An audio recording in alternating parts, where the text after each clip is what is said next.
Yo!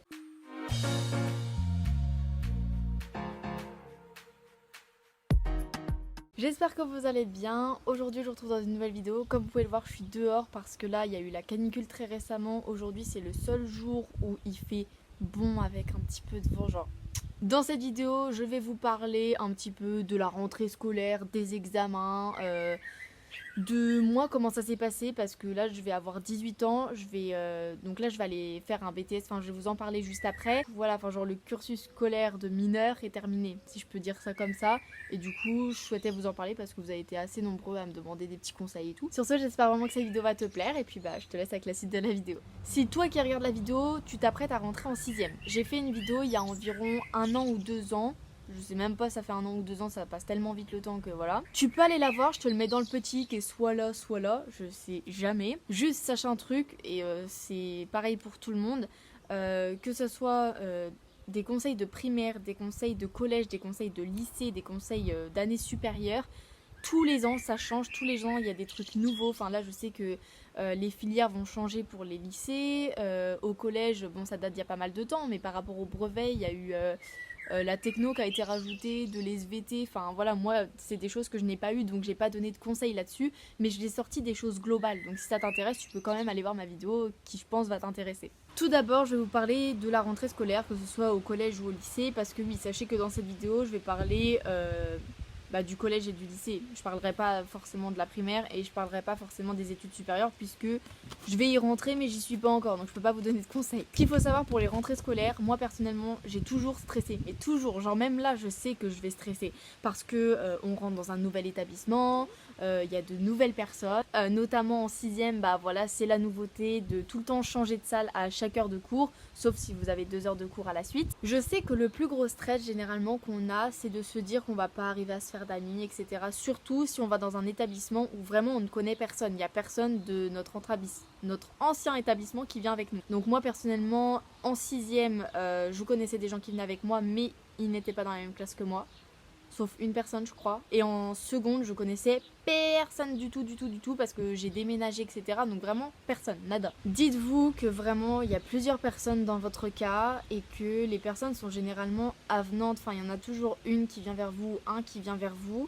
Si personne ne le fait, faites-le, vous n'avez rien à perdre. De toute façon, généralement, on le sent. Enfin, je veux dire, vous allez rentrer dans votre nouvelle classe, du coup, que ce soit en 6ème ou en seconde, ou même si vous changez en cours d'année, ou par exemple, vous étiez en seconde dans un lycée et en primaire, et en première, pardon, vous êtes dans un autre. C'est pareil, il faut que vous alliez vers les gens, ou alors, si vraiment vous êtes trop timide, et c'était mon cas, généralement, je laissais plus les gens venir vers moi. Mais vous allez voir tout de suite, vous allez sentir s'il y a un feeling avec quelqu'un. Même si vous lui avez jamais parlé, il suffit juste d'un petit sourire, d'un tout petit truc, et voilà, et puis ça part, et puis d'un coup, bah c'est votre pote et ça y est, vous comprenez plus, mais voilà, vous avez quelqu'un avec vous, et puis après il y a d'autres, et puis l'autre c'est plus votre pote, et ça fait que ça au cours des années parce qu'on est dans un âge où on grandit, on devient tous différents et différentes. Vous allez voir que pendant vos années au collège et au lycée, de toute façon, vous allez avoir une pote. D'un coup, cette pote va jarter. Vous allez avoir un pote. D'un coup, ce pote, il va jarter.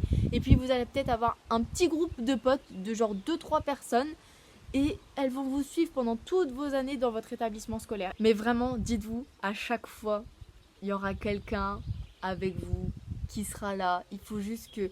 Ayez le sourire, s'il vous plaît, ayez le sourire. Parce que moi, personnellement, si je vois une personne seule, mais qu'elle me sourit, je vais la voir, je sais pas, je lui demande qu'est-ce qu'il y a. Il y a toujours une personne qui sera comme ça et qui sera un petit peu comme vous, qui aura de l'empathie si vous n'allez pas bien. En conclusion, ce qu'il faut retenir, parce que là ça fait plus de 15, limite 20 minutes que je tourne, tout au long de votre vie vous allez rencontrer de nouvelles personnes, que vous rentrez seul ou avec plusieurs personnes ou avec une personne dans un établissement scolaire, sachez que ça tombe au bout de quelques semaines, quelques mois, vous ne serez plus du tout avec, vous ne lui parlerez plus parce que vous avez rencontré des personnes qui seront beaucoup plus cool qu'elle ou il. Malheureusement c'est comme ça parce que les personnes changent. Des fois c'est les premières amitiés qui marquent et puis des fois faut attendre très longtemps pour avoir des gens qui sont comme vous, qui vous comprennent, qui vous écoutent et qui savent vous faire rire parce que rire c'est très important. Ensuite, si vous allez rentrer dans une année où vous allez avoir des examens, donc je pense particulièrement à l'année de 3ème, de première et de terminale, je vais essayer de vous donner quelques petites astuces pour apprendre. Donc de mon cas personnel, quand j'ai eu mes examens donc au collège en troisième, en première et en terminale, donc cette année quand j'ai eu le bac. Moi personnellement j'ai une mémoire visuelle. Si vous voulez connaître votre mémoire, vous cherchez sur internet, vous pouvez faire un test, vous pouvez même la connaître sans faire le test. Moi je sais que c'est visuel, voilà, il faut... des fois je ferme les yeux, je revois ma fiche ou je revois mon cours et d'un coup hop, une petite lumière arrive et je retrouve la réponse à la question. Vu que j'ai cette mémoire-ci, personnellement ce que je fais c'est que je me crée des fiches révision. Au niveau par exemple de l'histoire, vous voyez, je me suis fait plein de fiches révision. Au niveau de la géo aussi, genre j'ai repris toutes mes petites cartes que j'ai remises sur une petite fiche révision. J'ai bien écrit au propre parce que moi il faut que ça soit au propre, mais vraiment souligné, bien écrit, différentes couleurs, les définitions en rouge, j'écris en bleu. Bon, ça c'était le petit aparté de comment moi je révise. Après, il y a plein d'autres façons de réviser. Ce que je peux vous conseiller, et c'est aussi ce que je fais, c'est je regarde des vidéos YouTube parce qu'il y a plus en plus de vidéos sur YouTube où vous avez des cours qui sont en résumé. Donc ça vous fait limite déjà une fiche révision. Si vous n'avez pas besoin d'écrire pour apprendre, vous regardez une petite vidéo YouTube, ça rentre dans la tête et c'est parfait parce que ça vous fait un résumé. Moi je sais que des fois j'ai des chapitres... vous tournez les pages, hein. Vous regardez une vidéo YouTube, ça a tout compressé, tout résumé, c'est parfait. Donc ça vraiment je vous le conseille, vous tapez le nom de votre chapitre sur YouTube, vous trouvez. Après si vous aimez plus par exemple lire, pareil, vous allez sur internet, vous allez trouver des sites. Moi personnellement il y a des choses où j'ai tapé fiche révision. Cette année j'avais les États-Unis depuis 1917 si je me trompe pas. J'ai tapé ça, j'ai trouvé sur le site du Figaro je crois un résumé et c'était parfait. Aussi vous pouvez vous faire des repères, c'est-à-dire par exemple si vous avez une date d'histoire à apprendre, si la fin par exemple c'est l'âge de, je sais pas, de votre maman, eh ben instinctivement vous vous dites je sais pas, tel truc, je sais que ça se termine par l'âge de ma mère et là vous avez la date et ça vous rentre dans la tête. Oh regardez, il y a mon chien qui vient là.